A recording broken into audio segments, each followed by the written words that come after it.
that does it, and that's just the clients. That's my bodyguard, Gloria Kendall, alias Brenda Barraclough, announced to the entire cast and crew of Northerners.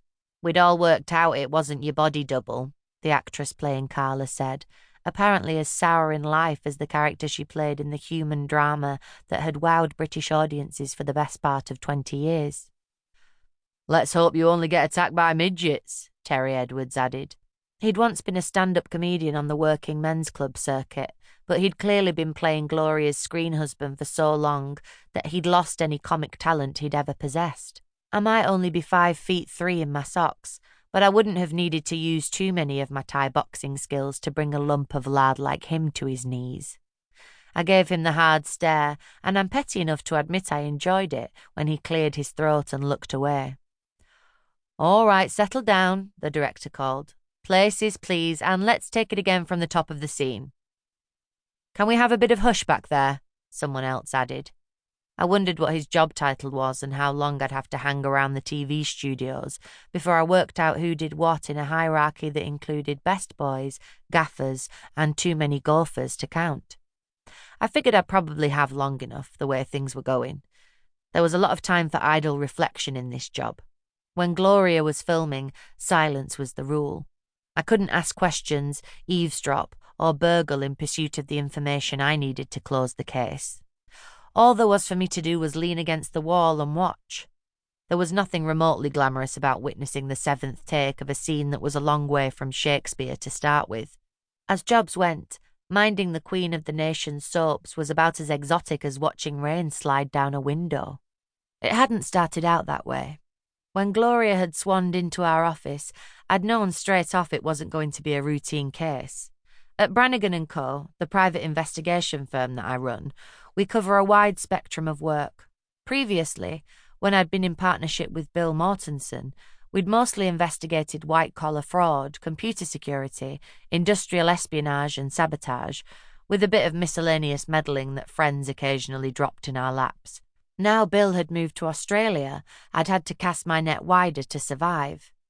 I'd clawed back some process serving from a handful of law firms, added surveillance to the letterheading, and canvassed insurance companies for work exposing fraudulent claims. Even so, Gloria Kendall's arrival in our front office signalled something well out of the ordinary. Not that I'd recognised her straight away. Neither had Shelley, the office administrator, and she's got the X-ray vision of every mother of teenagers. My first thought when Gloria had swept through the door on a wave of Estee Lauder's white linen was that she was a domestic violence victim. I couldn't think of another reason for the wide-brimmed hat and the wraparound sunglasses on a wet December afternoon in Manchester. I'd been looking over Shelley's shoulder at some information she'd downloaded from Company's House when the woman had pushed open the door and paused, dramatically framed against the hallway. She waited long enough for us to look up and register the expensive swagger of her Mac and the quality of the Kelly green silk suit underneath. Then she took 3 measured steps into the room on low-heeled pumps that precisely matched the suit. I don't know about Shelley, but I suspect my astonishment showed. There was an air of expectancy in the woman's pose. Shelley's, "Can I help you?" did nothing to diminish it. The woman smiled, parting perfectly painted lips the colour of tinned black cherries. "I hope you can, Chuck," she said, and her secret was out. "Gloria Kendall," I said. "Brenda Barraclough," Shelley said simultaneously. Gloria chuckled. "You're both right, girls, but we'll just let that be our little secret, eh?" I nodded blankly. The only way her identity was ever going to stay secret was if she kept her mouth shut. It was clear from 3 short sentences that the voice that had made Brenda Barraclough the darling of impressionists the length and breadth of the comedy circuit wasn't something Gloria took on and cast off as readily as her character's trademark bottle-blonde beehive wig. Gloria really did talk in broad North Manchester with the gravelly growl of a bulldozer in low gear. "How can I help you, Miss Kendall?" I asked, remembering my manners and stepping out from behind the reception desk.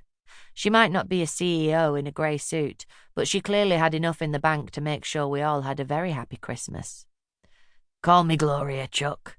In fact, call me anything except Brenda." After 20 years of